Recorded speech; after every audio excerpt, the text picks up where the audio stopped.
Hello students, 11वी admission 2026-27. तर आज म्हणजेच दिनांक आहे 21/5/2026 सकाळचे 11:32 झालेले आहे. आणि सगळ्यात इम्पॉर्टंट माहिती अशी आहे की आजपासून आपला कॅप राऊंड 1 आणि कोटा राऊंड 1 हे दोन्ही साइड बाय साइड चालू झालेले आहेत.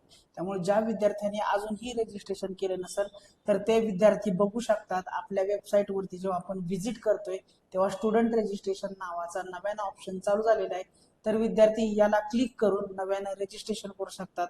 वेबसाईट सध्या स्लो आहे पण तुमचं रजिस्ट्रेशन हे होणार आहे. पण रजिस्ट्रेशन झालं म्हणजे ऍडमिशन होणार असं नाही. त्यामुळे रजिस्ट्रेशन झाल्यानंतर विद्यार्थ्यांना पार्ट 1 फिलअप करायचा आहे. त्याच्यानंतर पार्ट 1 हा लॉक करायचा आहे आणि त्याच्यानंतर पार्ट 2 ओपन होणार. पार्ट 2 ओपन झाल्यानंतर त्याच्यामध्ये तुम्हाला कॉलेजेस ऍड करावे लागणार. कमीत कमी तुम्ही 1 आणि जास्तीत जास्त 10 कॉलेजेस तुम्ही ऍड करू शकताय. तर ते कसे ऍड करायचे, कॉलेजेस कसे ऍड करायचे, पार्ट 1 कसा फिलअप करायचा, लॉक कसा करायचा, तसंच रजिस्ट्रेशन कसं करायचं याच्या बाबतीत आपण संपूर्ण व्हिडिओ बनवलेला आहे. त्याची लिंक तुम्हाला डिस्क्रिप्शन बॉक्समध्ये मिळून जाईल. तसेच तुम्हाला वरती आय बटन आहे तिथं क्लिक केलं तर तुम्ही तो व्हिडिओ संपूर्ण बघून जावा. तर त्या इम्पॉर्टंट व्हिडिओमध्ये माहिती अशी आहे की ज्याद्वारे तुम्हाला 101% कॅप राऊंड 1 मधूनच ऍडमिशन मिळून जाईल. त्यामुळे तो व्हिडिओ तुम्ही नक्की बघा.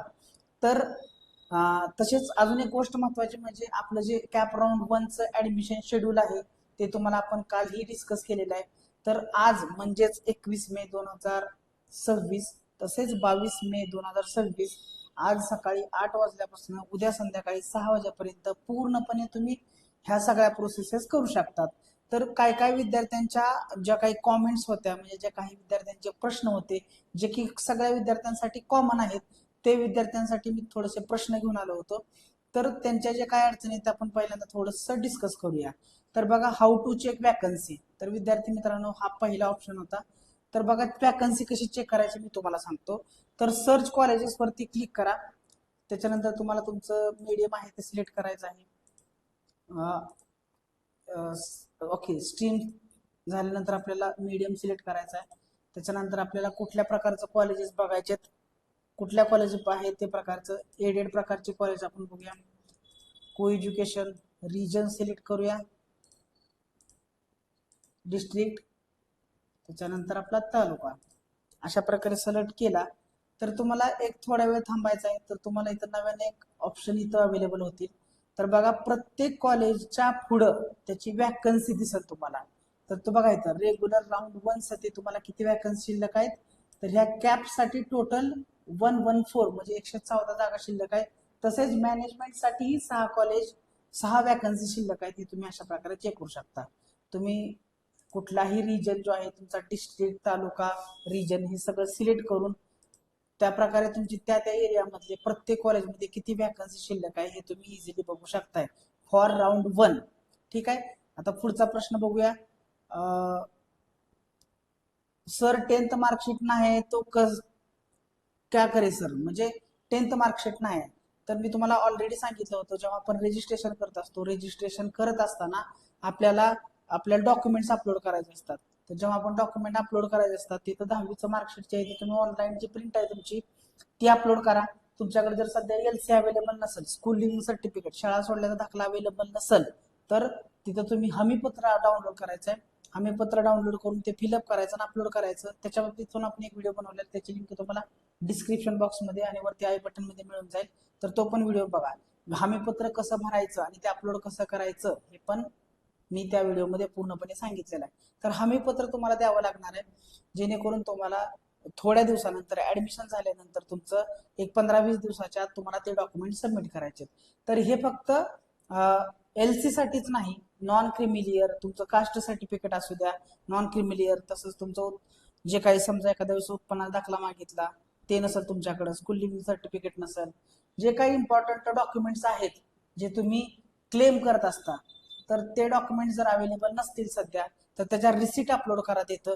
आणि जर रिसिट पण अपलोड नसतील अजून अप्लायच केलं नसेल कास्ट सर्टिफिकेटसाठी, नॉन क्रिमिलियरसाठी, स्कूल लिव्हिंग सर्टिफिकेटसाठी तुम्ही अप्लायच नसेल केलं तर त्याचे जे काय आहे ते त्याच्यासाठी हमीपत्र भरून द्या. ओके. तर अशा प्रकारे आहे.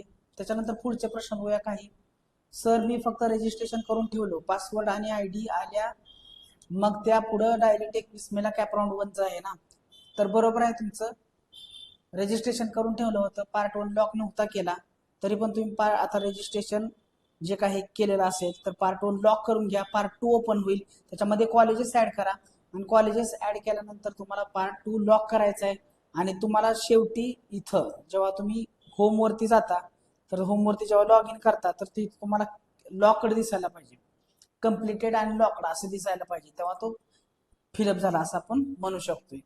बघा काय काय जणांचे काय प्रॉब्लेम होते की त्यांनी पार्ट म्हणजे 0 राऊंड मध्ये पार्टिसिपेट केलं, इन हाऊस कोटामधून त्यांनी काय केलं, तर हे इन हाऊस कोटामधून त्या कॉलेज नाव टाकलं पण त्यांचं मीडियम चुकलं होतं. म्हणजे तुमच्या ज्या रजिस्ट्रेशन डिटेल्स असतील, तुमच्या ऍड्रेस डिटेल्स असतील, तुमच्या मार्कमध्ये काही चुकीचं असेल, म्हणजे पार्ट 1 मध्ये काही चुका असतील तर त्या चुका सुद्धा तुम्ही काय करू शकता, दुरुस्त करू शकता. आज आणि उद्या तुम्ही या दोन्हीही दिवशी ज्या चुका झाल्या असतील पार्ट 1 फिलअप करत असताना त्या सगळ्या चुका तुम्ही दुरुस्त करू शकता. नव्यानं रजिस्ट्रेशन करू शकता, पार्ट 1 लॉक करू शकता, पार्ट 2 लॉक करू शकता आणि अशा प्रकारे सर्व जी प्रोसेस आहे तुम्ही आज आणि उद्या करू शकताय. त्यामुळे तुमचं जर काही चुकीचं असेल तर तुम्ही ते इझिली आहे ते करेक्ट करू शकता. ठीक आहे. त्याच्यानंतर बघा पुढं काय आहे, सर वॅकन्सी आहे अवेलेबल, उद्या मी ऍडमिशन होईल इन हाऊस कोटामध्ये. हो, तुम्हाला इन हाऊस कोटा तसेच इन हाऊस कोटा, मायनॉरिटी आणि मॅनेजमेंट कोटा म्हणजेच कोटासाठी पण आणि तुमचे जे नॉर्मल म्हणजे कॅप मधून ऍडमिशन, त्या दोन्हींसाठी तुम्ही अप्लाय करू शकता. त्याच्यामुळे काही टेन्शन घ्यायची गरज नाही. ते कसं अप्लाय करायचं मागच्या व्हिडिओमध्ये मी तुम्हाला सांगितलेलं आहे. बघा पुढं, सर 0 राऊंड मध्ये रजिस्ट्रेशन अगोदर केलेलं असेल तर परत रजिस्ट्रेशन करावं लागेल का? नाही, परत रजिस्ट्रेशन करायची गरज नाही. डबल डायरेक्ट फर्स्ट राऊंडला कॉलेज सिलेक्ट करता येईल. डायरेक्ट तुम्हाला फर्स्ट राऊंडला कॉलेज सिलेक्ट करता येतात. पार्ट 2 मध्ये जावा आणि तुम्ही काय करा, तिथं कॉलेजेस ऍड करा आणि तो लॉक करून ठेवा. पूर्णपणे प्रोसेस कम्प्लीट करू शकता. राऊंड 1 कॉलेज सिलेक्शन डेट कधी आहे? राऊंड 1 सिलेक्शन कॉलेज डेट आहे 21 मे. आजपासून तुम्ही 21 आणि 22 मेला पूर्णपणे तुम्ही कॉलेज सिलेक्ट करू शकता.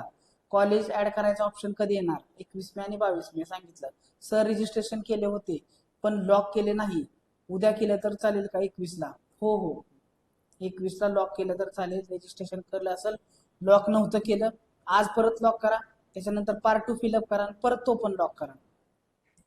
सर मी का सर्टिफिकेट नाही काढलं पण काढणार आहे एससीबीसी, तर मी ऍडमिशन ओपन टाकू का एसजीबीसी?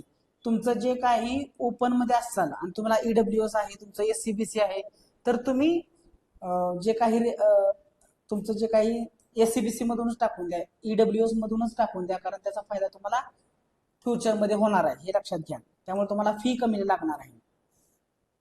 ओके. ओपन कॅटेगरी स्टुडंट उद्या पार्ट 1चा फॉर्म लॉक करू शकतात का? हो, ओपन कॅटेगरीचे स्टुडंट जर त्यांना कुठलंही जे रिझर्वेशन घ्यायचं नसेल तर ते ओपन कॅटेगरीमध्ये असल्यामुळे ते पण आज आणि उद्या फॉर्म लॉक करू शकतात. 21 मेला पण लॉक करू शकतो का? नाही, 20 मेला लॉक करू शकतो का असं विचारले. 20 मेला तुम्ही लॉक करू शकत नाही, 21 मेला लॉक करू शकणार. अजून बघा, ओपन स्टुडंट कधी भरणार? ओपन स्टुडंट हे 21 मेला भरणार. 0 राऊंड कॉलेजमध्ये अलॉट झालं नाही, मी 21ला फॉर्म भरू शकतो का? ज्या विद्यार्थ्यांना 0 राऊंड मध्ये कॉलेज अलॉट झालं नाही ते कॅप राऊंडला किंवा ते जे काय आपला मॅनेजमेंट कोटा, मायनॉरिटी कोटा आणि इन हाऊस कोटा आहे त्याला फॉर्म ते अप्लाय करू शकतात. पण दोन्हीसाठी अप्लाय करू शकत नाही तुम्ही. कोटा ऍडमिशन साठी आणि कॅप राऊंड दोघांसाठी तुम्ही अप्लाय करू शकत नाही. शेवटची कॉमेंट घेऊया आपण. सर मला दुसऱ्या कॉलेजमध्ये घ्यायचं आहे पण एका कॉलेजमध्ये आधीच रजिस्ट्रेशन केलं आहे, काय करू? आणि अजून कॉलेज सिलेक्ट नाही होईल रजिस्ट्रेशन तुम्ही स्वतः डिटेल म्हणजे तुम्ही स्वतः जे रजिस्ट्रेशन डिटेल्स आहेत त्यावर वापर करून तुम्ही लॉग इन करू शकता आणि स्वतः पार्ट 1 लॉक करू शकता, पार्ट 2 लॉक करू शकता. ऍडमिशन साठी जे काही कॉलेज ऍड करायचे ते स्वतः ऍड करू शकता. त्यामुळे कुठल्याही कॉलेजमध्ये जर तुम्ही जाऊन रजिस्ट्रेशन केलं असेल तर त्याचा तुमचा आयडी आणि पासवर्ड तुमच्याकडे असेल तर तुम्ही स्वतः घरी बसून ही सगळी प्रोसेसेस तुम्ही स्वतः करू शकता. ठीक आहे. जो पार्ट 1 फिलअप करायचा आहे त्याच्यासाठी तुम्हाला व्हिडिओ अपलोड केलेला आहे, त्याची लिंक तुम्ही जाऊन बघा. आपल्या चॅनलवरती अपलोड केलेला आहे. पार्ट 2 फिलअप कसा करायचा आहे, कॉलेजेस ऍड कशा करायचे, 100% ऍडमिशन जर मिळवायचं असेल तर कशा प्रकारे कॉलेज ऍड करायची, वॅकन्सी कशी बघायची, ते पूर्णपणे जे काही डाऊट्स आहेत तुमचे या व्हिडिओमध्ये कंप्लीट झालेले. अजून काही डाऊट्स राहिले असतील तर तुम्हाला व्हिडिओच्या कॉमेंटमध्ये कॉमेंट करा. त्याचा बघा तुम्ही त्याचे सगळ्याचे आन्सर मी देतोय, सगळ्या कॉमेंटचे आन्सर मी देत असतो. आणि तुम्ही मला इंस्टाग्रामवरती पण तुम्ही काय करू शकता, इंस्टाग्रामवरती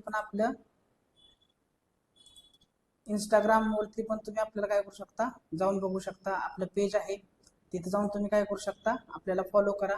तिथं पण मी तुम्हाला आन्सर देत असतो. Thank you one and all for listening patiently. भेटूया आपण एका नवीन व्हिडिओमध्ये.